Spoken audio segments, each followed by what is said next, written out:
to this report by 360's Randy K. Some images may be disturbing, but it's important for you to see. Rosa, nice to see you.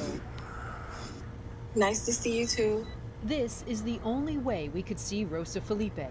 The 41-year-old mother of 2 young boys has been hospitalized at Jackson Memorial Hospital in Miami since early March after testing positive for COVID-19.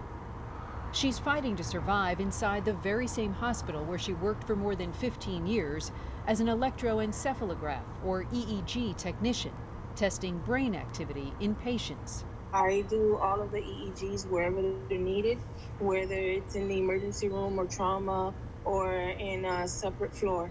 So you would travel around the hospital quite a bit and possibly got exposed. Quite a bit. Quite a bit. You were seeing a lot of patients.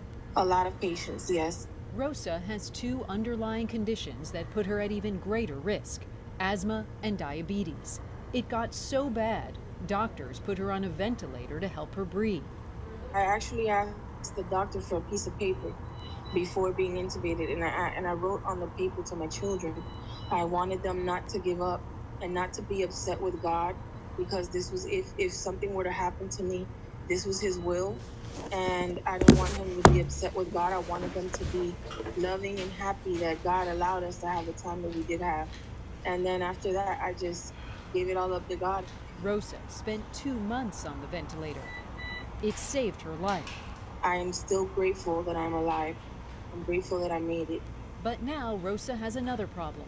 While on the ventilator, she may have developed blood clots. Her hands were likely starved of circulation and oxygenation, so her fingers turned black. My fingers are gonna fall off. Let me see if I can show you my hands. Yeah. And that's because they weren't getting any blood. Exactly. The left hand, which is in better shape. Rosa's hands may have to be amputated. At the very least, she says, she will lose many of her fingers. Rosa's family wasn't sure she'd even survive. Her sister told me she was already planning her funeral. What keeps Rosa going is the thought of seeing her children again, who she hasn't seen since she was hospitalized in March. When do you think you'll be able to see your children again? For me, it can't be soon enough. For me, it can't be soon enough. But I know that in the end, I'm going to be with them. I know that. So that's what keeps me focused, and it keeps me wanting to heal and wanting to get out of here fully restored. Alone in her hospital room for more than 5 months now, Rosa admits she's had some dark thoughts. So more than ever, she treasures life's sweet joys. On my behalf, could you please congratulate Anderson Cooper on his baby? I certainly will. These are the things you think about when you're laying in the hospital bed. Yeah, I'm happy that he has a baby and that he's so cute. Well, I will share your blessings with Anderson and Wyatt. Thank you so much. All right. Have a great day. Be well. Brand new juice. So sweet, right? I mean, wow, what she has been through. Yeah, and what she's still going through, Anderson, and yet that was the only time in our whole interview that she smiled, was talking about you and Wyatt. I mean, she's been in this dark place. She was on that ventilator for a couple of months. She's going through possibly losing her hands. She hasn't seen her children in a couple of months. She was in this dreamlike state where she was watching her life go by on the ventilator, she remembers. So it's been a really scary... Shalom, shalom. All praises to the Most High, Yahweh, Ba'ashem, Yahweh Shai, man. So real quick, I'm making this video.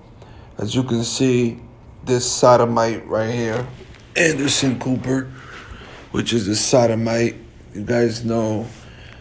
And the woman that you seen, she was a Jake, most likely from the Latin tribe, Northern Kingdom.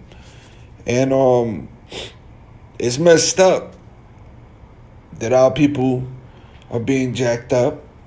But like the scripture says, that's one thing she got right. She said if it's the will of the Most High that she goes and she give up the ghost, well, it's the will of the Most High, you know? That's what she got right. But the rest of that was an abomination, man. You know, she's congratulating this sodomite for having a child. I guess he adopted a child. And what's he going to do? He's going to raise him to be an abomination as well, a sodomite. The Most High is against sodomy. That's why he destroyed Sodom and Gomorrah.